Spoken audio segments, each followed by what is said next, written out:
AF Seltzer is now live in Florida, Georgia, Alabama, Texas, Ohio, Montana, Idaho, Oregon, Michigan, Pennsylvania, Illinois.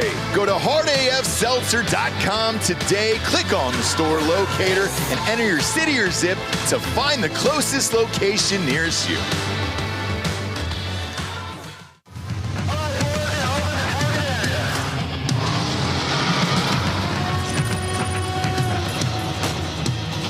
We are gold for energy. Send it. Incoming. Put the money in the bag, man.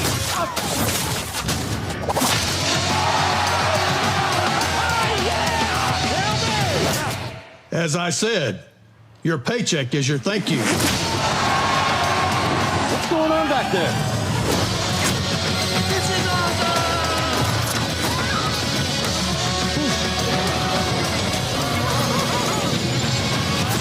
Welcome to Earth! No. Who's flying the plane? Get cockpit. Go. God. Black Rifle Energy, dropping near you. Welcome to Drinkin, Bro.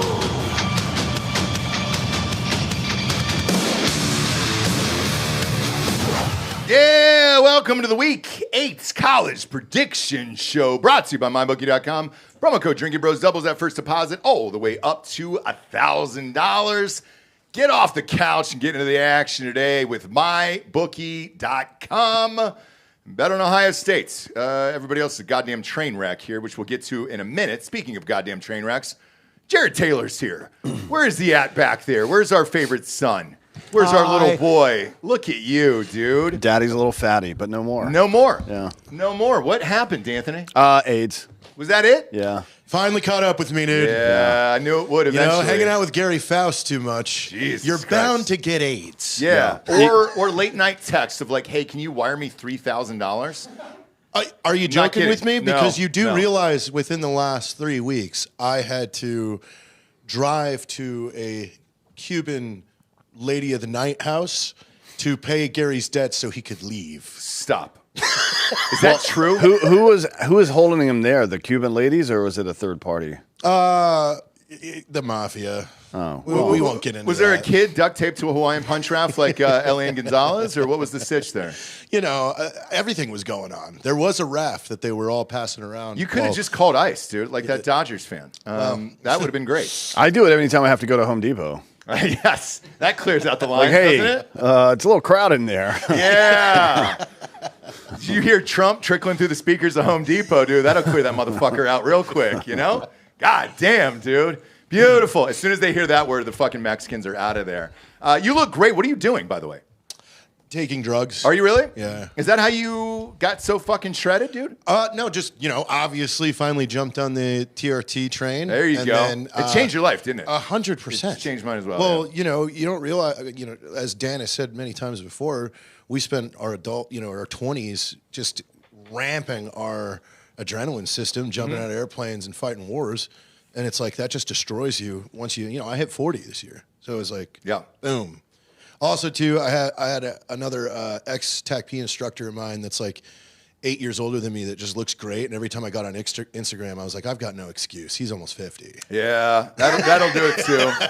That'll do it. There's a couple other dudes that I coach with that are contractors. Yeah. And I look at them and I'm like, Jesus Christ, you're shredded. Like you can't walk around. The guys like at Transcend, Dan's going to have Ernie out to come hang out with you guys, the CEO there. He's an ex-infantry dude that went into the intelligence field. Mm-hmm. He's the one that started it. And he also runs one of the bigger nonprofits that is pushing TRT therapy for veterans. That's awesome, man. Yeah, their company's blowing up. We're going to get it in front of the House Armed Forces and Armed Services and Veterans committees here pretty soon, too. That's why I'm just kind of getting all these people together. Yeah. Experts. Yeah, because honestly, like, here's the big problem. And, like, it enrages me, too. Because one of my best friends, who's my peer group in the military, he's an E9 with 23 years in, leading a unit on the West Coast right now, goes in, his levels are fucking below dog shit. And the military medical system is still like, yeah, well, we don't really think we should do that yet. It's like, why, you retards? Right. Like, what the fuck is the problem? Well, it's not like the military are the most important professional athletes on earth. That's what's insane to me. Like and the then real to ones. watch military doctors just play that fucking game that they play all the time of like, well, I mean, I just want to ban that word. Because anytime somebody says well to me, they're about to make an excuse with no data behind it, and it makes me want to kick them in the fucking jaw. Yeah, look, I love it. And since we are doing college football today, anything is possible as you get older. There's a 58-year-old freshman that is playing college football currently. His name is Tom Sillo. He's playing defensive end for the Lycoming College Warriors up in Pennsylvania. And he's got an NIL deal. So, he's making money at 58 years old. You get a picture of him? Pop him up, dude. There he is. This is awesome. Yes. What do you think's in that Gatorade? A little bit of Just Viagra. solid tea. Yeah, a little bit of fucking Viagra, a little bit of Blue Chews in there, crushed up, dude, and then solid testosterone, brother. Look at this motherfucker out there, dude. No word on if he's started yet, but ESPN did show him walking out of the tunnel, and it was pretty fucking crazy. The real question to me is, does he go to the parties afterwards? Yeah, he crushes ass. Does he have a ring on in this thing? I bet he's crushing ass. No, what he does is he takes all the sorority girls to get Mexican food. Yes. Because that's the dad trope in college, right? Like, oh, my dad's coming. Oh, can we go get Mexican food? Yeah. That's been a trope. Margaritas on dad. That's been a thing for 30 years. Somehow they've never aged out. No. That'll always be a thing. Yeah. Hopefully. God willing. Inshallah. Exactly. And then speaking of college football, Chad Powers is fucking excellent if you haven't watched it yet, by the way. Man, it's Glenn Powell, Clanes in it, Crawford, and Steve Zahn. They used real college teams, and they got the licensing for it, so it all looks that's cool. Cool and professional. And it's one of the funniest shows I've seen in years. Like, it's an actual true comedy, and the openings are kind of like Eastbound and Down, like the old openings and everything. Really like fucking aggressive cold opens. Yeah. Oh, yes. I have to say, the new Naked Gun did not disappoint. Did you like it? I couldn't believe it. And then when I researched why, they let a super fan of the Naked Gun series be the director. Yeah, Jorma Taccone, I think, did that. Yeah. That's why it felt like no time had passed between the few. That OJ joke was great. It's great. It's great. Keep it in the football theme. Greatest running back in the history of college football, dude, at USC. Won the Heisman, for Christ's sakes. Have you seen it? Oh, yes. Okay. Yeah, I've seen it. Favorite part was Pam saying, well, how'd she pass? And he was like, around 50 yards, but, she died before she ever went pro. Yeah. It's that sharp one-liners. It's like the St. James books. That's what I love. Last question for you here. Did you direct that Black Rifle coffee commercial that or the energy commercial that we always show? No, that's Matt directed that. Oh, did he really? Yeah. I was in the front of the plane flying the plane. No shit. Yeah. That's fucking rad. That's dude. why in the very end, we were right there cheering with him, and he's like, well, who's flying the plane? And I'm like, oh, shit, I forgot. That's really funny. Very me. So you guys were in the air? No. Oh, I was like, dude, that would have been some crazy insurance to round up for that commercial shoot. Jesus Christ. Well, the stuff we have in store next year, you're going to be tickled. I can't wait. Didn't you guys just drop like a 2-hour documentary for TAC P on Black Rifle Coffee? Yes, it's called Controlled, and it's on the Black Rifle Coffee YouTube. It's 2 hours and 5 minutes. All my best friends in the world, and we got to tell the story of the job I did in the Air Force. That's awesome, man. Well, thank you for stopping in and raging with us today. Are you hanging out all day, or do you have a meeting? I'm heading to Austin, but I just want to say hi to everybody. We are in Austin, for Christ's sakes. This is Austin. We're at in Austin. Where are you going? Downtown. Oh, you got a meeting downtown? F1 stuff. Oh, shit, that's right. Are you going to hang out with Joby? Fuck. Is F1 in town this weekend? Yes. The F1 race is Sunday. Shit. Okay. You can't go to F1 races unless you got airplane money, dude. No. We got... Kona's stupid expensive. It is. We got invited, and they were like, hey, do you want to take these investors? And I was like, do you know how much fucking tickets are for this? Like, Jesus Christ, we're not that... That's airplane. You have to have a jet. Yes. Like, we are not private jet people, dude. Yeah, no, we're not private jet people. God damn. Yeah. Working on it. Keep going to Circle K in Tuscaloosa, Alabama, and Auburn, Alabama, buying those out, and then that'll happen. But, man, we're not there yet. All right, let's go over last week's games, and then we'll get to this week's games. Here, you know the rules on this show. Before we go over last week's games, we probably need to hit on Franklin a little bit. James Franklin? Yeah. Go on. So Pat Kraft is the AD at Penn State, and a good one, too. Very, very good. They're going to spend a lot of money. Yeah, so what I was talking about in the prior weeks, even before he got fired, and then on Monday as well, when we were covering this, is it's not just about finding and bringing in a new coach and doing the same shit that Penn State does. Kraft says this is not a 3-game thing. This is really diving into where we are as a program. What is the trajectory of this program? They got to get out of this northeastern proclivity that both professional and college teams have to play defense and hope for the best on offense. That is not the game anymore. Nope. Nick Saban switched it up in like 2009. After that 2009 season, he switched it up and started going like hard on offense. And Alabama for 15 years almost, became an elite offensive team. They still are, even 2 years past them, right? I sat at a national championship and watched Mac Jones rip us apart with Devontae Smith. Yeah, so it's like that's the game now. The game is NIL, transfer portal, and high-powered offense. You got to play good defense, too, and that should definitely be part of your program, but you have to play offense. You just can't play that shit anymore. So it's good to hear Kraft actually say that it's about turning the program around and not about one dude and whatever the fuck. I may or may not have been on a call, and the names they are talking about are very expensive. And one of them involves a full staff. And, man, I think Penn State, we know their NIL program is one of the best there is. And it's the best we certainly work with. But it's on game day. It's hard to describe. So on game day itself, it is the second largest city in the state of Pennsylvania because so many people go to the game and tailgate for the games and everything else.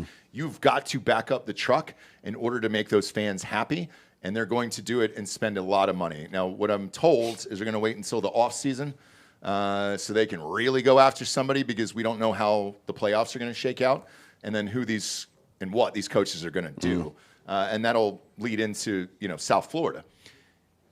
South Florida coach is on a lot of people's lists here. And that guy could hop on down the road to a place like Penn State or maybe Florida. Bob, let me ask you this. Head coaches that do well at small schools going to big universities versus coordinators from big schools going to big universities, who do you think has got the upper advantage there? I mean, there's really good examples from both, to be honest. Kirby was a coordinator. Yep. From Alabama to Georgia. My brain is telling me that coordinators from big schools do better. But because most of the Dabo, Dabo a coordinator? Yeah, he was also a coordinator. He was never a coordinator. Really? He was straight from position coach to head he was coach. A quarterback coach, yeah, or wide receiver coach. So, but then the other example I can give you, I just mean coming from big universities going to other big universities, but small school coaches who went to bigger schools. Who were the ones that were like really successful? Urban Meyer. Yep. Where was he at FAU or some shit? He started at Bowling Green, then went to Utah. But Utah was G5 at the time. Yep. Utah was not a power conference school. They were not. And then he went up to there. Florida and then Ohio State. Yeah. But I'm thinking of other ones like Frost. I mean, there's a bunch of examples where you can go either way. So right now, first off, I think the national championship thing, it's kind of, we need to discount that because there's only 3 coaches that even have it. Yeah. Right? There's only 3 coaches that have national champions. So if you want to look at other coaches. That's mostly because of Saban, though, because he won so many. Right. But they're not leaving. Like, Day's not leaving. Kirby's not leaving. leaving. Dabo's the only one remotely on a hot seat. No, those guys are all in their fucking 50s. Yeah. They're young, dude. But I mean, I think there's enough examples from both sides of it that it's hard for me to tell. Like, I'm very happy with Eli Drinkwitz. He went from App State to Missouri.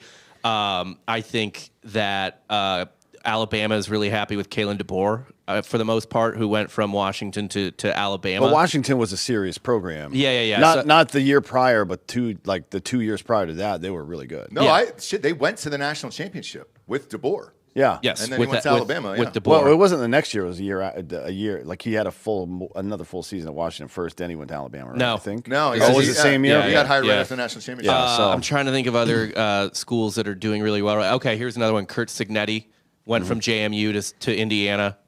And James Madison is ranked. Like a lot of people forget. They kind of hover in the 20s. They've done really well, Yes. yeah. It's a good program, but he was obviously a great coach as well. So I think I am agnostic to it. Like, I don't have a preference. It's just finding the right guy. I think you can find genius in either avenue. Okay. Yeah. And then I won't go over some of the names that I heard, but And then Ryan Day was a coordinator. He was. Right. So, I mean, you really have, there's a ton of examples from each side. he was an OC who was going to leave, and they said, "Hey, don't. We'll push Urban out, and then you can come in." And then same with Hartline. That Hartline thing was, hey, he got an offer from University of Cincinnati to be their head coach, and they said, I have a feeling Chip Kelly's going to leave because he was best friends with Ryan Day, and he goes, just wait until after the season's over.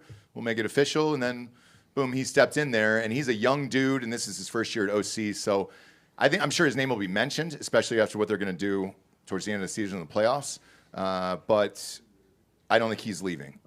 That job is too good right now. Yeah. But we'll see. There's a lot of options for Penn State. I would like to see them go young. I would like to see them go more in a spread offense versus two backs up the middle and in a good defense. And, They might go back to Vandy. Clark Lee is a name I've heard. Yeah. Vandy's for sure. If he's able to keep this going, let's say he picks off Texas coming up, because I know they're playing Texas. That's going to be a good one. South Florida, as we mentioned, that was the last week's game here, 63-36 over North Texas. It was a massive one. We will be there November 6th at Bulls Market, and then going to the game afterwards. As a Thursday night game. Join us for that. We've got special merch. I just got off the phone with Brandon, and we got special merch just for the school, the game, everything else. Join us there, and we will have some tickets for you, and you can come and booze with us at the game. Looking forward to seeing that school in real life and that stadium in real life. So join us for that. Next up, Ohio State, Illinois. Look, when I left, it was somewhere in the third quarter, and it was like, I don't know, 30-10 or something like that. And 28-10. Yeah, they roll on, and that's it. They're not showing anything. I can tell you this. 27-10. Yeah, I can tell you this. They're not showing anything until the end of the year and then into the playoffs. You're going to see a totally different offense, much similar to what you saw last year. They're auditioning running backs, and Bo Jackson may or may not be the guy. We'll find out there, but they didn't care. The shocker, though, was this Indiana game for me. I lost all the fucking money on this one, man. And told you, Indiana's mean. Well, here's the thing. Dan and I said this on last week's show that when we saw Oregon play Penn State in real life, we weren't impressed with Oregon or Penn State. And then, boom, then literally the next week later, Indiana rolls in there and then beats the shit out of them 30-20. Here's why I can't figure out Indiana, because the 14 Hoosier fans who have now shown up in the chat on Drinkin' Bro Sports on Facebook, I hear you and I see you. I don't know where you've been for the last 8 years, but congratulations and welcome to the show. You almost lost to Iowa, guys. It was 15-13. You threw a 50-yard bomb with 1:27 left, and you were able just to squeak that out. So I don't fully believe in this team, and I won't until the Big Ten championship. If they knock off Ohio State and go undefeated the rest of the year, I will believe in Indiana. Until that point, I will not. You know what? They're not going to knock off Ohio State. That's just not going to happen. But if they play well against them, and I think I'm sold on Indiana being real. Here's why. They won this game in the fourth quarter by applying a really heavy-handed defense against Oregon. They had a great front seven pass rush that led to 2 interceptions. They shut down that offense, which is a good offense. Let's be real about that. Not a great one. Yeah. But they're a good offense, and you don't expect – like Indiana went on the road in conference. Across the country. To the loudest stadium in America. And then to the loudest stadium in America against a good offense, and when it mattered most, they shut their ass down with 2 picks in the fourth quarter. And it wasn't like 2 dumb plays. It was like pressure on the quarterback that created that shit. That's how you play the game. So I think is this the third best team in the nation? Yes, right now I think so. Yes. And by the way, that says more about the field than it necessarily about Indiana, to be honest, because there's Ohio State and then a lot of space. Yes. But does Indiana beat Georgia or maybe Alabama? I think Indiana could definitely beat Georgia. I don't know about Alabama. Alabama's offense can execute, right? Ty Simpson's become very, very accurate. Yeah. But we'll see. I mean, they've got a shot against Alabama. They could beat Georgia for sure. They got a shot against Alabama. That's my opinion. Okay. But that was a stunner. Lost that one. Ole Miss, I didn't touch. I don't really like Ole Miss that much. They barely beat Washington State 24-21 at home. Didn't get to see any of this game, but, I mean, just looking at the stats here, 10-7 at halftime, 17-14 in the third, and then boom, they pulled it out by a field goal. Well, we're going to find out. They're at Georgia this week and then Yep. at Oklahoma the following week. The rest of their schedule is bullshit, but These 2 weeks are massive for them. Does a 2-loss Ole Miss team get in, Yes, Bob? any 2-loss SEC teams getting in. How many of them will there be, I guess? Probably 4 or 5. I think 10-2 in the SEC gets you in. Okay. Almost certainly. So 5. That's a 5-bid league. yeah, and they've got a Potentially. really soft back half of this schedule too. I mean, if they win, It's only 12 teams though this year, guys. If they beat Georgia or Oklahoma, they're in the playoff. So the only way They only have to win one of those games. Georgia. I think if you beat Georgia, you're in. They only have to win one, is what I'm saying. Yeah. It doesn't matter which one it is because they'll be 11-1 at that point. Yep. it And depends. perfect or they'll have one conference loss. What are you saying? I would say it just depends on a couple of things. It depends on if the Big 12 sneaks a second bid in. So say Texas Tech goes to the championship undefeated, loses to Utah in a rematch, then they both get That in. complicates things. Yes. Yeah. I think the ACC, unless Georgia Tech shits the bed, I think they're probably they're a max 2-bid league, right? Miami and Georgia Tech. Yeah. And then other than that, I mean, the Big 10 is 3, maybe 4. Although there's Washington still sneaky in there. A lot of stuff needs to shake out for sure. Well, Oregon's only 5-1. So I mean, they still got a shot. Indiana's undefeated. Ohio State's undefeated, and That could also be a BYU undefeated team in the championship playing Texas Tech, who's got one loss to them, and then they settle that score, right? So that could go either way with BYU or Tech from the Big 12. because I heard a lot of Illinois fans bitching because I was at the game on Saturday of like, all right, so our 2 losses this year, if we win out, Yep. are Ohio State's number 1, 2 top 3 and teams. Indiana number 3. Yep. How are we not in with 2 losses? I'll tell you why. Because you weren't fucking competitive in either game. I agree, but What is the combined margin of score in those fucking? And by the Oh, way, it's hefty. Ohio State didn't try. no, they didn't. And No, I don't care, dude. I'm with you. Because Notre Dame has 2 top 5 losses as well, but those are 1-score losses. Well, luckily, Notre Dame, though, can prove it this weekend. And we're going to find Yeah. out. And that's a night game at USC. but 10-2 I'm Notre sorry, Dame- USC is at Notre Dame. 10-2 Notre Dame has a better resume than 10-2. Oh, and by the way, Notre Dame is going to get a bid unless they lose this week. So yeah, 10-2 Notre Dame way better than Illinois. Like I do understand what they're saying. Like, oh, it's only we lost to 2 top 3 teams basically, but you didn't even belong on the field with them. Right. I mean, Indiana embarrassed them. Yeah, and Ohio State literally just pulled out all their starters. So, like, it's So I kind of want to hear it. I agree.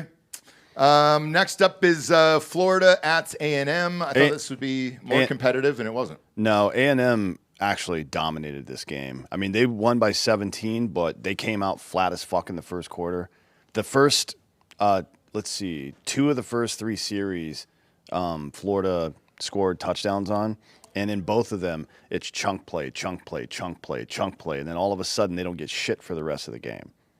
These early morning games are tough to get up for, too. It sucks, dude. A&M came out flat, gave up 2 scores in the first quarter. Otherwise, this is a 34-10 game, maybe. Right. Maybe Yeah. 34-3. I mean, they wiped the floor with these guys. So A&M looked good. Yeah. And that's a good defense in Florida too. So they put it on them. And they are undefeated in the SEC still. And in Fucking finally. overall.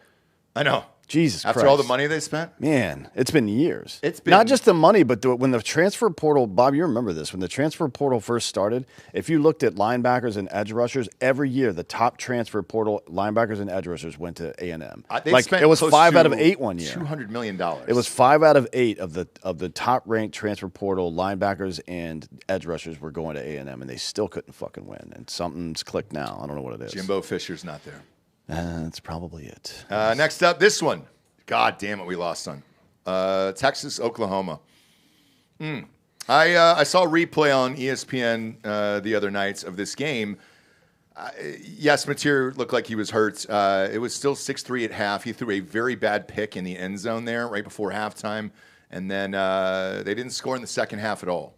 So with a healthy Mateer, I don't really know. He threw 3 picks, and he was ripping at that thumb the entire time.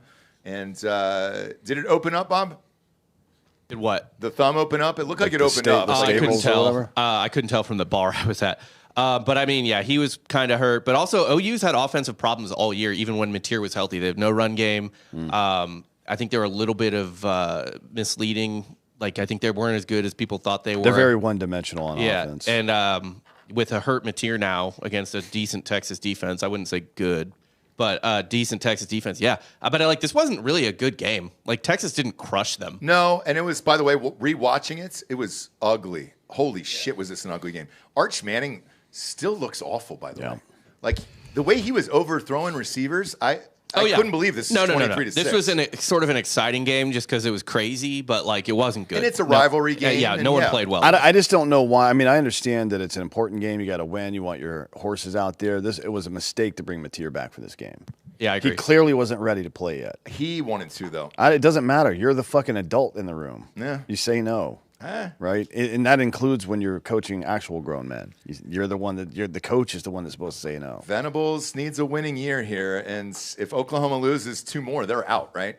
I mean, I know they're they're not getting it. They're not getting it at 9-3. The only team I could see getting in at 9-3 is Alabama, or I'd have to check the schedule on the others. So maybe one more SEC team that 9-3 would be kind of acceptable. Yeah, because Bama beat Missouri. Obviously, I threw a grand on this game. You guys were following along on that at 2.5.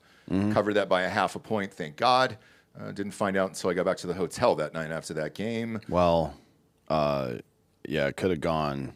It could have gone either the way. next day, to be honest, if Missouri doesn't throw that pick, they might win this game. Well, they had a shot at the end. You said, Bob, right? Yeah. It was they threw a kind pick of with 40 fucking seconds left.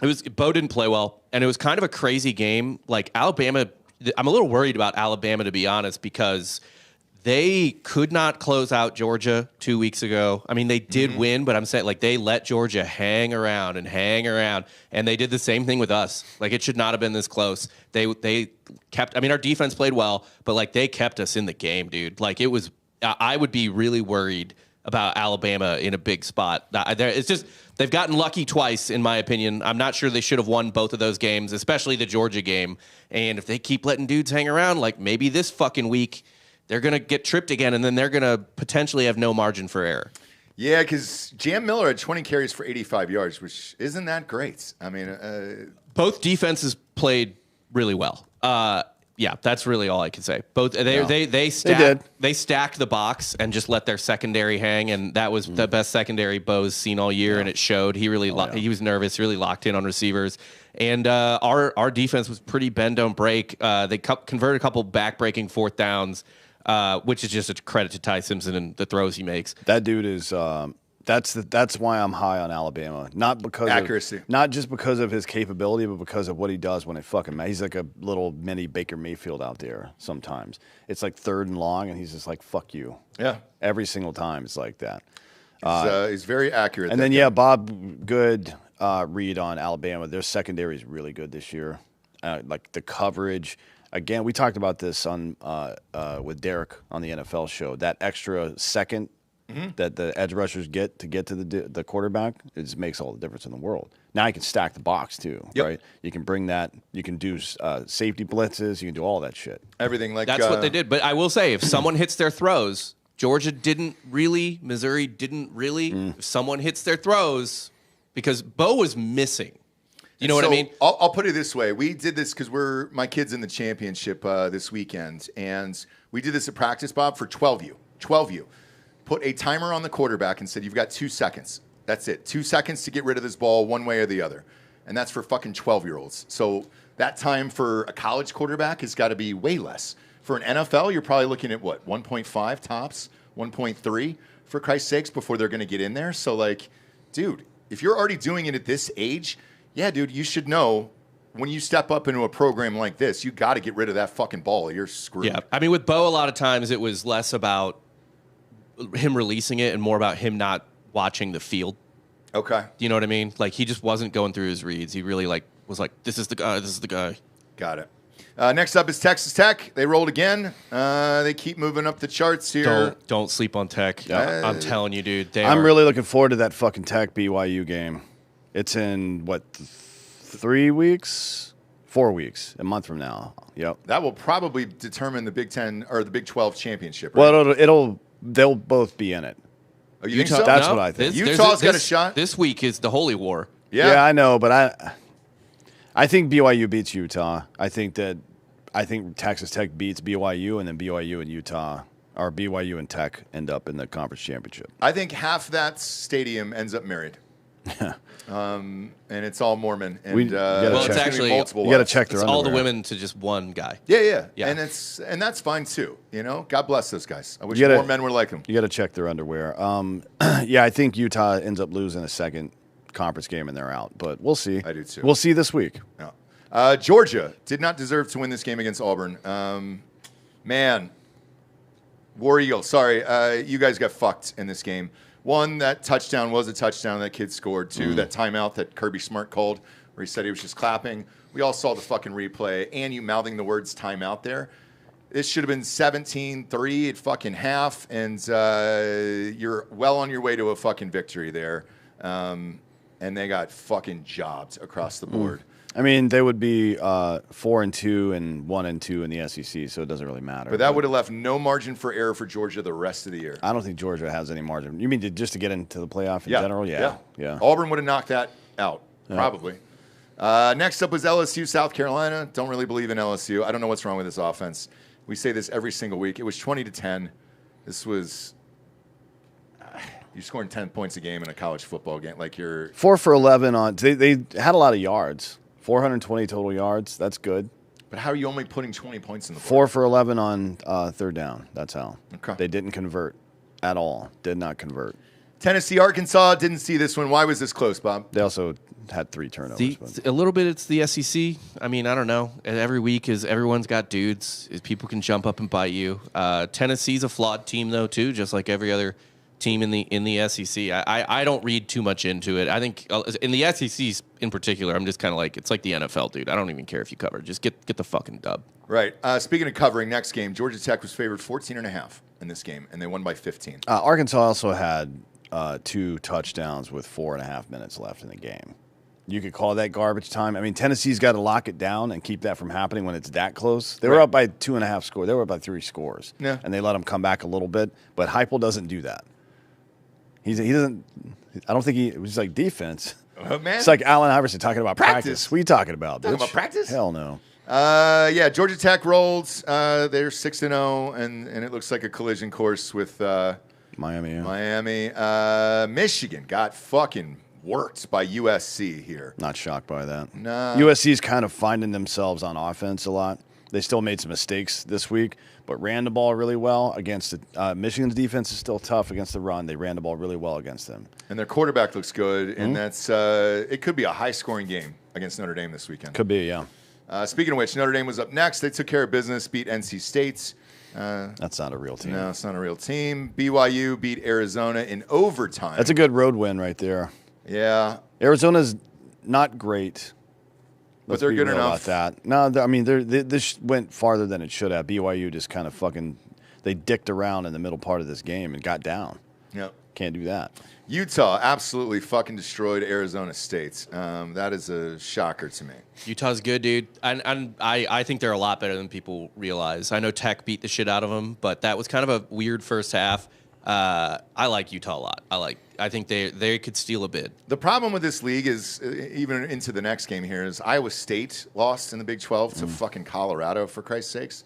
Colorado stormed the field for beating a number 22 team. They did that shit last year, too, didn't they, for some meaningless game? I don't know, but you've got to be ranked inside the top 10 to storm a field, I feel like. This shouldn't happen. Generally agree. You have to beat Yeah. a team that's inside the top 10? Yeah. Depends on the dude. level of your program. If you're a G5, you can rush. You know what I mean? Beating number 22 or something like that. But this is Deion Sanders' team. Hey. People are storming the field too much. And then Pittsburgh beat Florida State. What the fuck happened in that game? Florida State stinks. Florida State has apparently. given up. Florida State sucks. 3-3 after last year, and then this year. Is that coach on the hot seat? Is he out of there? He hasn't won an ACC game since 2023. Oh, boy. So Jesus yes, Christ. So yes, very much. That's a warm seed at least. Yeah. Sure is. Yeah. Fucking half the jobs in Florida are warm. You got Florida and Florida State. Those are 2 great gigs in the same state. They're going to be fighting for probably the same coaches at the end of the year. All right, we got some sponsors, and then we'll give out next week's picks here, brought to you by MyBookie.com. Again, promo code DrinkinBros will double that first deposits all the way up to $1,000. Done well in college. have not done well in the NFL whatsoever. If you listen to that NFL show yesterday, man, I've been fucking dog shit in the NFL. Taking the points this weekend. I'm going to jack up these spreads here because the NFL has been really tough to bet. College is still college here, and we got some fun games, especially on a Friday night. Miami is playing on Friday nights against Louisville. That should be a pretty decent game there. I know the spread is relatively big, but should be we'll big scoring. I think the spread's big. Miami's going to win, but I think there'll be a lot of points. I think more points than 49.5, frankly. We'll get there. I think this is we'll get there. Yeah. We'll absolutely get there. Also, there's baseball tonight. Yes. Who's on? Dodgers? Both, yeah. So Ashby versus Glasnow. Glasnow is better. Yeah. Let's be real about that. Yeah. And he's looked really good so far in both starting and in relief, I think. He has relieved this season or this postseason, yeah. Vladimir Guerrero Jr. finally woke up last night. Yeah, I mean he looked good finally. By the way, did you see what he mouthed after not going for that triple in the ninth inning? No. What? He said, "I forgot. I forgot that I was going for the cycle." Yeah, he doesn't care about that shit. No, it was 13-2. His whole team was like, "Go, just keep running, dude." You don't. Who cares? That doesn't. Has a cycle ever happened in the playoffs? Certainly, yeah. You don't want your big boy to fucking pull a hammy for a cycle in the postseason. I want the cycle. Look, if it was George Springer or something, maybe. You can't have Vladdy doing sprints up 13-2. I want the fucking cycle, dude. That still means something, I think. Yeah, it's so hard. It does, but if you get up to your last at bat and you need a single or a fucking home run and it's a thing like that, swing for the fences, or even if you hit it to the wall, stop at first base. I'm fine with that, but don't risk injury. He's not he's the slowest motherfucker in the world. Yeah. But Glasnow has completely annihilated the Brewers this year. 2 starts, 0.82 ERA. I think his batting average against is under 100, and he's at home where he's better. Dodgers all the way on that one. Okay. But it's minus 175, so that's not great value. But if you match it up with the other game, which is Luis Castillo at home against Max Scherzer, who's 41 and hasn't pitched since September 24th, definitely pairing those together. So I'm taking Dodgers with Glasnow, Seattle with Castillo. So pair those up in a parlay? Yeah. Okay. That'll probably pay off at 2.5 to 1, I would imagine. Somewhere around there, 220 to 250. Yeah, and then for me, the NFL game's on tonight, so that'll be in the quad there, or the triplet, whatever the fuck you call it on YouTube TV. I hate saying not a sponsor because I really No, wish it they won't were. be. That's an Amazon game, dog. I know. Which I can't one? do it. Can't Oh do yeah, it. tonight's NFL Prime. game. Yep. Yeah. And that sucks. Okay. I fucking hate it. So yeah, I teased up the Bengals in that one actually, Bob. So I got Bengals plus 12.5. And then I took the under all the way up to 51 tonight. That's what I did in that game in the NFL. Bet with us or against us on my bookie, but there's new odds up for the Super Bowl National Championship. All the fun things. Promo code Drinkin Bros doubles that first deposit all the way up to $1,000. Next up, we got drinkinbrostickets.com. If you want tickets to any of these, like let's say you're a Miami fan. All right, I know there's 5-6 of you guys out there. Tickets are $17. Friday night against Louisville. Just want to let you know, $17. The tickets for the Dripping Springs Lake Travis game, high school game, were more than that, Bob. And the Miami Hurricane fans, okay? So I don't want to hear it that you're back and your fans are awesome and all that other shit. It's $17 fucking dollars for the Louisville game on a Friday night. Nobody's working. You're off work. You have nothing else to do but go and drink at the fucking game. And you're like, nah, I think I'd rather go to the Clevelander and have a fucking vodka cranberry.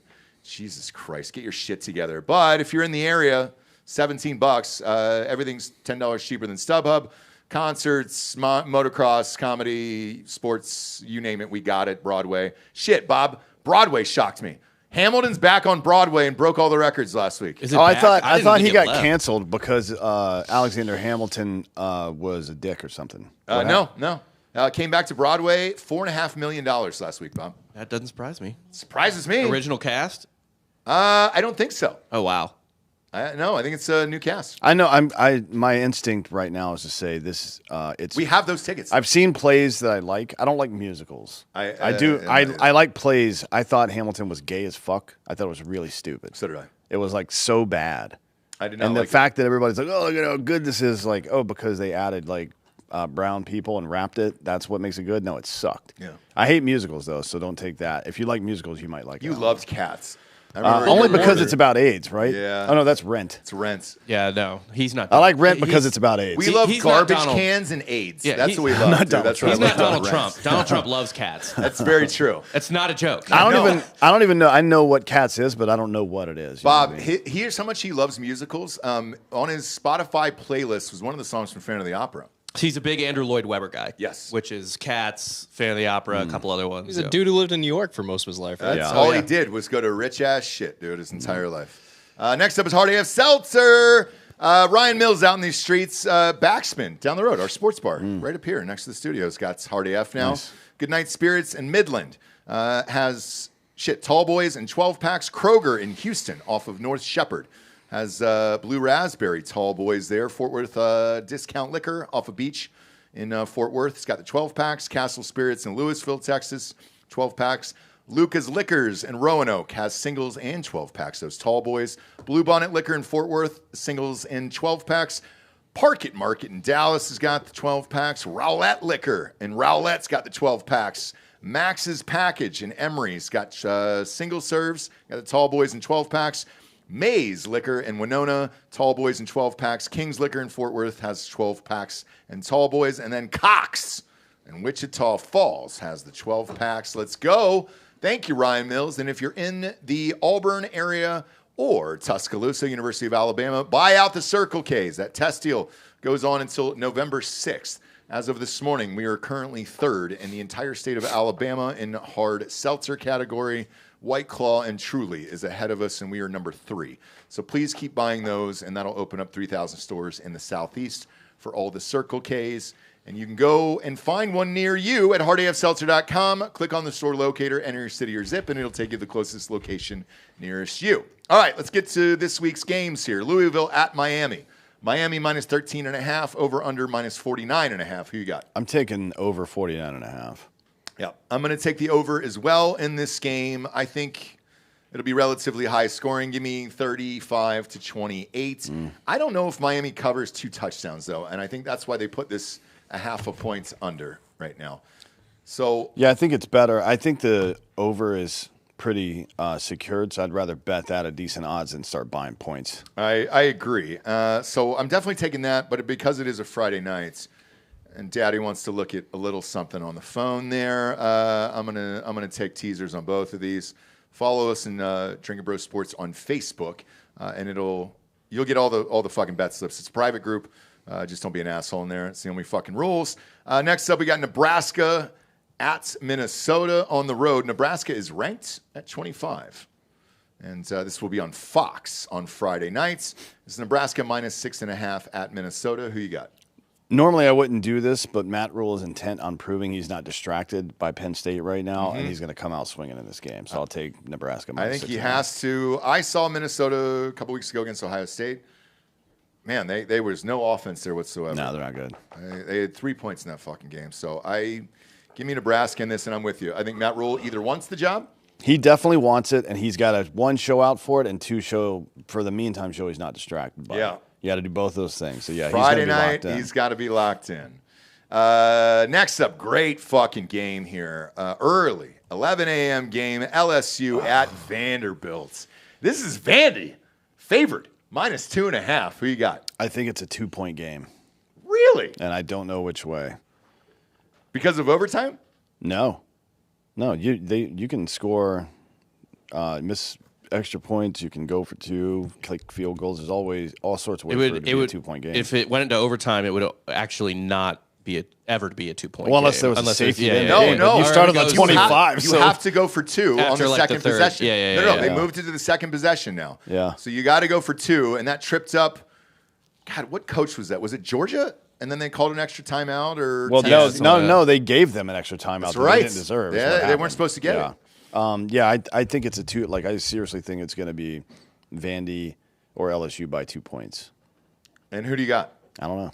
I'm taking Vandy. Give me Vandy minus 2.5. LSU's offense has been dead all year, and I think this is the game that finally fucking gets them. It'll be an early game up there at 11 a.m., and Vandy doesn't give a shit.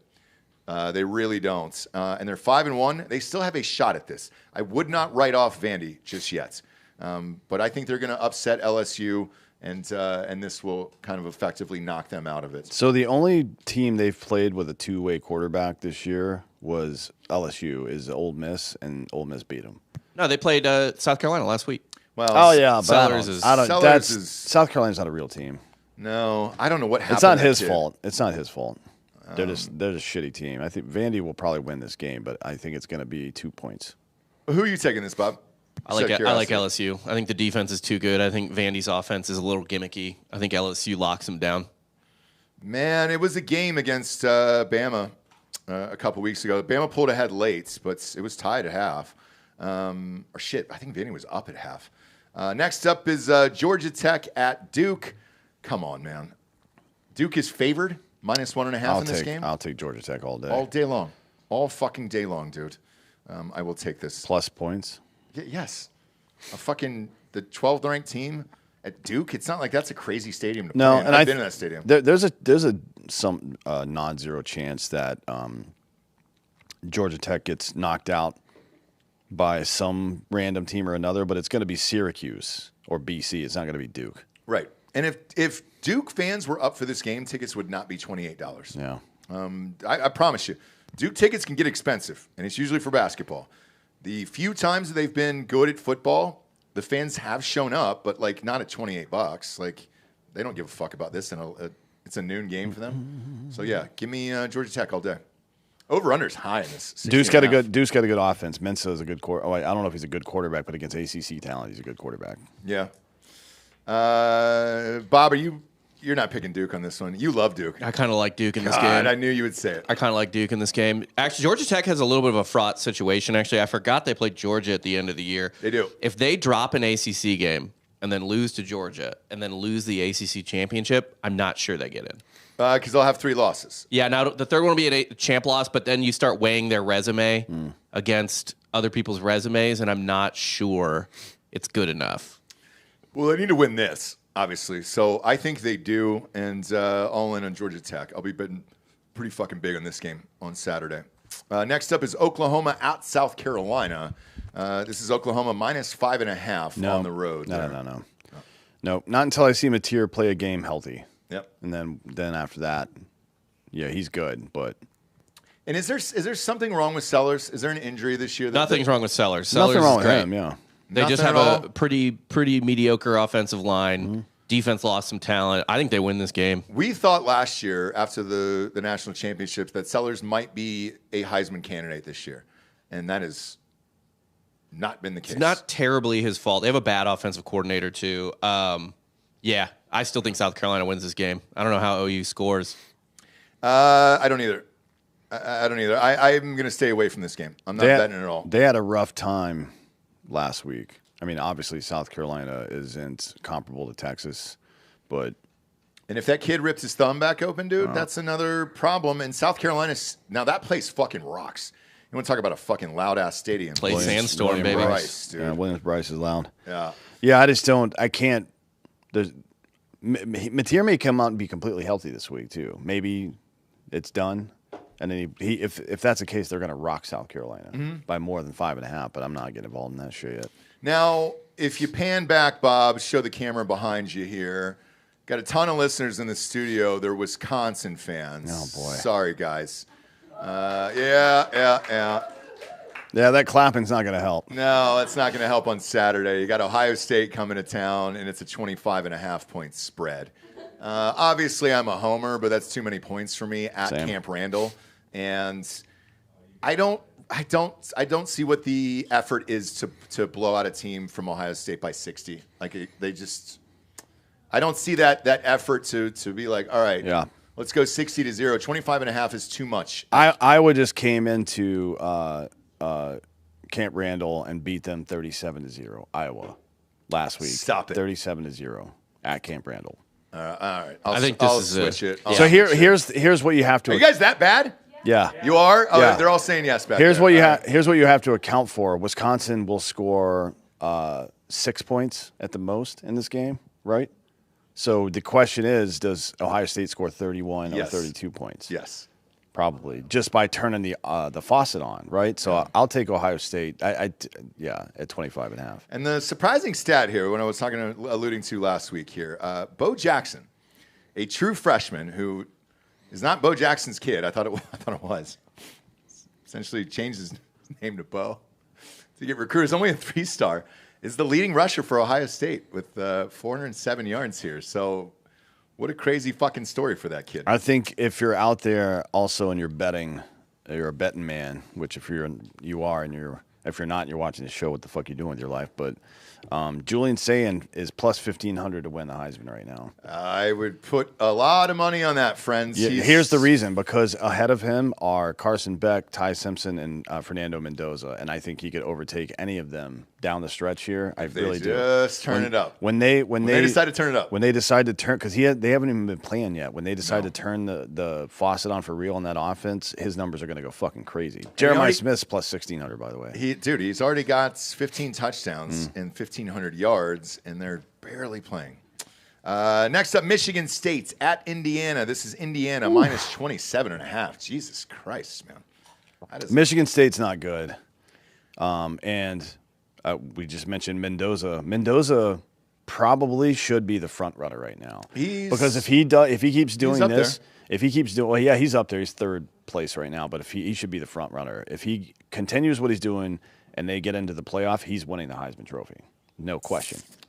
Look, they beat. If he and Julian Sayin have comparable numbers and Indiana gets in, he's winning the Heisman Trophy. If he beats Ohio State in the Big Ten championship, voting's before that. Is it? Yeah, it's before the Big Ten. It's before the championship. They don't announce the Heisman Trophy is a week after. They don't announce it till after, but they vote right There's after no the regular season postseason ends, games in the voting. That sucks, because I think that should count, man. I really do. If Mendoza was able to win the Big Ten outright, then you give it to him. Or Carson Beck wins the ACC outright. Yeah. Here's the rest of Indiana's schedule: Michigan State, UCLA, Maryland, Penn State. It's not real anymore. Wisconsin and Purdue. He's going to put up some numbers against those teams. Man. Penn State might be a low-scoring game for them, but all the rest of those games are going to score points. I think Penn State will get up for that game and for the interim head coach and be like, all right, Maybe. let's just get one victory here to lead us out of here on a positive note. I would watch out for that one.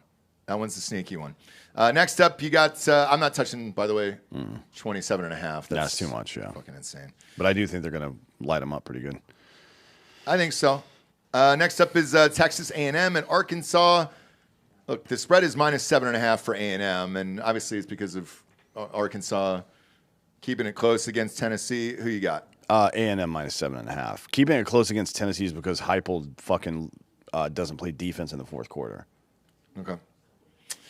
Not playing that game. A&M's defense is good. I'll take this down a half a point. I'll take A&M at 7 there in case I push. Buying a whole point is expensive. This will be in my teasers as well, 6 and 7 point teasers. So watch out for that as well, as I'll put this in. Great game at fucking 2:30 here, our time, 3:30 in Georgia. Ole Miss, between the hedges at UGA. This is UGA minus 7.5. Who you got? Ole Miss plus 7.5. You think it's a one-score game? Yes. Do you think Ole Miss wins this game? I think they got a shot. Okay. Everybody's flawed. It's just a matter of matchups. I know. And Alabama with a good, accurate quarterback, which Chambliss is as well. In addition to being able to run the ball a little bit, Georgia had problems with that. And their home stadium. Now Kirby's not going to want to lose twice at home. I was going to say I don't see it happening twice. I would be surprised. I think Ole Miss can win. I'd be surprised if they do, but I don't think they get beat by more than 7. No, and that's why I'll take Georgia minus 7 in this. I'll buy that half a point. But I think it's a very close game. I do. But I think Georgia ultimately wins. If they lost 2 at home this year, the fans would fucking burn down the stadium. I mean, they would go nuts. Next up, Texas Tech at Arizona State. Got another 7.5 point spread here. Because Arizona State still, that coach is passionate, man. He still wants to win. Knocking off Texas Tech would look great for him. Probably get him back into the top 25. Who you got in this one? Texas Tech minus 7.5. Yeah, this is like 30, 31, 17 game, probably something like that. Give me 38-17 in this one. I think Tech's gonna Tech. roll. I think so too. And it's early. It's early enough. The weather is not going to be a factor, obviously, for Texas or Arizona State. Nah, it's 83 and Yeah, sunny it's at Tempe right now. So you're good. But yeah, I got Texas Tech in this one. Next up, we got Memphis at UAB. UAB just fired their coach, by the way, Trent Dilfer. He's no longer there. Send him back to ESPN. Memphis minus 21.5. That's probably where he'll go. Yeah. He was good there. But you me. love the God quarterback of UAB, though. The pedophile? Yeah. No. Yeah, I think they're Memphis might be looking forward to that South Florida game, though. It's a big game. I wouldn't touch this game. No. Not in a million goddamn years. 21 and a half is too much when you have your biggest game of the season coming up next week. Yeah, and a new coach in there who's going to try to fire him up for this one. Yeah, not a prayer. Next up, you got Oregon at Rutgers. Oregon minus 17.5, flying all the way across country to New Jersey. Jesus Christ, man. That's a 6.5-hour flight, probably? Rutgers 0-3 in the last 3 weeks against Minnesota, Washington, and Iowa. So all horrific teams. All set up. I'm still not like it's a problem that Oregon's only at 17.5 here. Oh yeah, it should be like should 30. be higher. Should be 30. Yeah, Oregon's offense is stalled out this year. I think this is probably the game where they figure it back out, though. I do too, and they're still at 8, so they're in this. They are fucking in this, and they've got fine. to. They got to blow them out. Oregon's getting in, and even with 2 losses. You so don't they're fine. want They're a fine. close Rutgers game, though, on your resume. I can promise you that. So I think Oregon covers. Do I bet this in real life? No, I don't. But I watch this game. I watch it for real.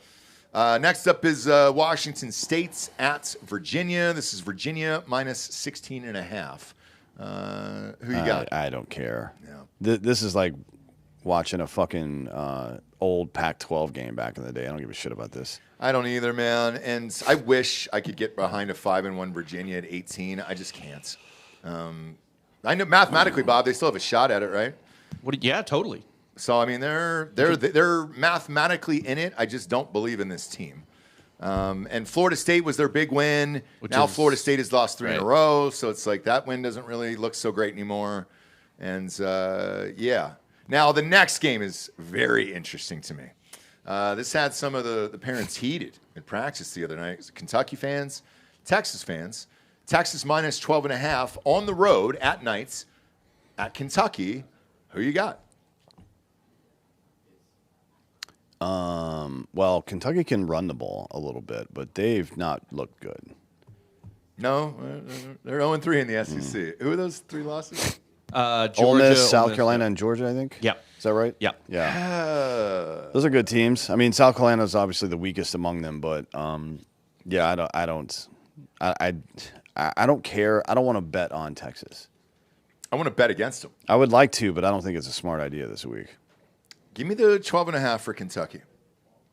Give me Kentucky. It's a night game there. The kids get up for a night game. I know it's football and not basketball. Kids get up for a night game there. And they get up for this is the type of game where even if your school is kind of mid or shitty that year, You will storm the fucking field. to beat a blue blood. Yep. Especially a blue blood where you can smell blood because they're a vulnerable brand name, right? They're not a powerhouse And seeing right Manning now. on the back of that jersey Yeah, in yeah. Kentucky again, I like think it's going to be hostile. I did too. I give me the points in Kentucky. I don't think they're going to win. No. But give me the points in Kentucky in this Speaking one. of- This is a fun game. Speaking of Manning on the back of a jersey, Tennessee at Alabama. Another 7.5 spread, dude. Yeah, Alabama minus 7.5. I think that's a bit too much. I think Alabama wins by somewhere between 3 and 7. I think Tennessee can win this game outright. Nah, I do. Alabama's been letting people hang around. Yeah. It's weird. they have. Yeah, that's true. Give me the 7.5 I for love Tennessee. Tennessee to cover. Only because of that hook. Give me that half a point with Tennessee. I think this is a one-score game. I'm taking Tennessee plus 7.5, but I don't think they have any shot of winning, to be honest. But we'll see. Alabama has been. And during any season, there's a couple things you got to figure out, and you got to mature a little bit. That's the college game, right? The maturing they need to do is on both sides of this game. Actually, both of these teams need to learn how to close people out. Yeah. Neither one of them have been good at it this year. No, and this Bishop kid is good at running back for Tennessee. I think it's a one-score game. Give me Tennessee plus the points. Next up, Another fucking banger here. Jesus Christ. Let's go. USC at Notre Dame. This is Notre Dame's last test of the entire year, or else they're in the playoffs. So if you're in the SEC or the Big 12 or the ACC, you are hoping for a loss from Notre Dame, or they are going to block out one of these teams in the playoffs. Yep. Sorry. They're 13. It's top 12 go. That is it. They don't play anyone else the rest of the year. This is Notre Dame minus 9.5. Over under. It's 61.5 in this fucking game. Said this was going to be high scoring. That is a big boy over there. Who you got, D'Anthony? I'll take USC plus 9.5. I don't think they beat them that bad, but I think Notre Dame wins the game. I think USC has got something to prove, and give me those 9.5 points. I think it's going to be a dog day afternoon as far as covering. USC's playing for something, too. They sure are. They're in it. And by the way, even ESPN this morning was like, there is a fucking path for USC. If you can tell your players on a week-to-week basis there's a fucking path toward a championship, I don't give a fuck what's if you're an NFL, college, high school kids, like they're gonna play. Our COO is gonna be at this game with his kids, by the way. For Hard AF, but apologies, Tony. USC plus 9.5. I think this game, whoever loses this game is probably knocked out of the They're playoff out. because They're USC has to go to Oregon later. Yeah. And they also have... Although USC can definitely go into Oregon and win. Yeah, and they have a road game at Nebraska, too, that I think might be tough. And even Iowa can jump up and bite you. So, and UCLA at the end of the year for a rivalry game. UCLA suddenly is doing things. I think neither... Obviously, it's a must-win for both teams. Obviously, Notre Dame can't afford another loss, but I don't think USC can afford this loss either. Neither one of them. This is a must-win on both sides. Therefore, 9.5 is too much for me because you're going to be airing this out. Next up, you got FAU at our little buddies of South Florida. Let's go. This is USF. For the same reason, South Florida is definitely looking for, and they're not going to lose this game under any circumstances, but they're definitely looking forward to Memphis next week. Yeah. Don't bet this. It's USF minus 21.5. The over is the highest I've seen in college this year. FAU can score. 72.5 points. FAU can score. I'm probably going to take the under, though, and the reason I'm going to take the under is because FAU turns the ball over a lot. Yep. They turn it over a lot, and I think they're going to lose 2 or 3 scoring opportunities. I think it's like 40 to 20 in that range on this game. That's why I'm staying away from the 21.5, but the under at 72.5. 100%. I'm not going to touch it, but I will root for USF because I want them to be ranked when we get there November 6th. For the they'll win the game. They just got to beat Memphis next week for us to still be ranked when we get there. That's it. Yeah, that's all. Next up, you got Missouri at Auburn. Bob, you can't be happy about this one. Missouri minus 1.5 here. Man, this is another fucking banger of a night game here, man. Here's why. I went to an Auburn game earlier in the season, man. It's always a one-score game with Auburn. They should have beat fucking Georgia if they didn't get jobbed by the refs. This is a tough game, and this is a tough stadium, man. Yep. It's 90,000. It's loud as fuck in there. Auburn is basically the same as Oklahoma with a worse record, right? An elite, insane defense and an offense that cannot score. If they could score, they would have a shot at the SEC championship. The difference is Auburn has a worse quarterback. Their offense is nonsense, but Purdue's been turning the ball over too much, and that's why this is as close as it is. This should be plus 6.5 to minus 6.5 to 7.5. Yep, it's 1.5 because there's one possession where they would score where Purdue might turn the ball over. That's what they're betting on. I also, man, I said Auburn's going to beat. They're going to crush somebody's season this year. It's either going to be them or Alabama. Who else do they play on this schedule here? They got Vandy too. Yeah.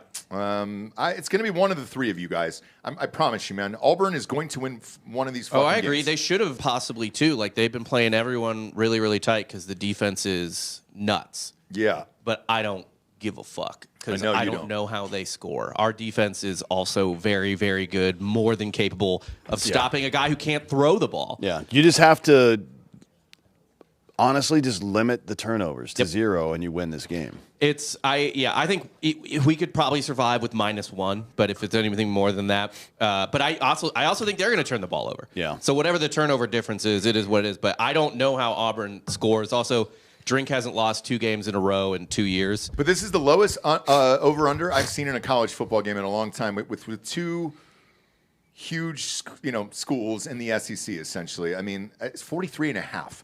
So that should tell you that they think this is going to be a fucking 21-17 game. Yeah, it's going to be tight. It's going to drive me insane. It is. And for that reason, I'm going to take Auburn at home. I took my kid to that night game there a few weeks ago. Man, that place was fucking rocking for a dog shit school. I forget who they were playing that night, but who was it?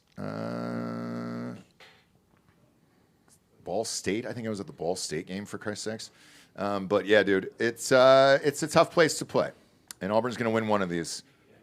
Give me Auburn in this game with the points. I'll take Missouri -1.5. Next up, we got Utah at BYU. Jesus Christ, man.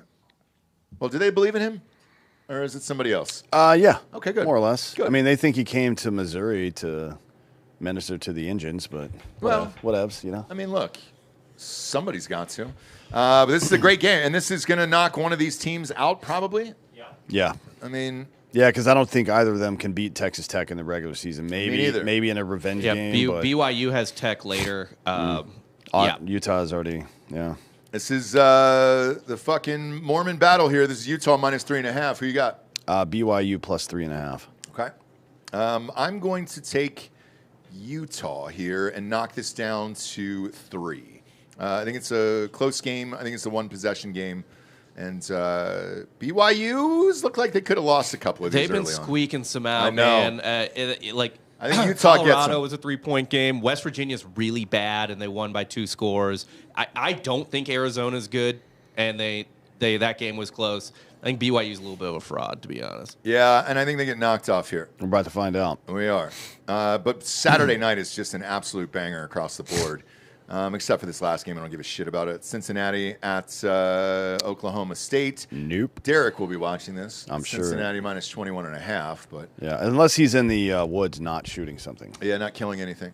He's been terrible He's at a hunting fucking this year. loser. He's been as bad at hunting this year as I've been in the NFL this year on this fucking show. So yeah, not betting this game. There's so many other fucking great games to bet on here. Don't waste your money on this unless you're a diehard fan.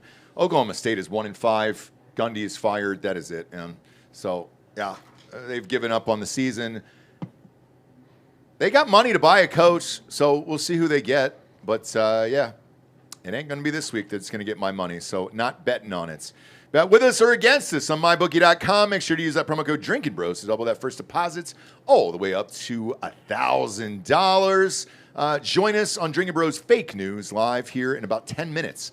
On Drinkin' Bros Podcast YouTube, and later on in the evening, that video will be on Spotify. Don't forget to rate this show a 5-star on Spotify, where the video will immediately be up there for this. Shout out to Spotify for that video deal. And then iTunes. Yes, still matters, dude. Rate the show a 5-star and leave a quick review. That is all the advertisers care about.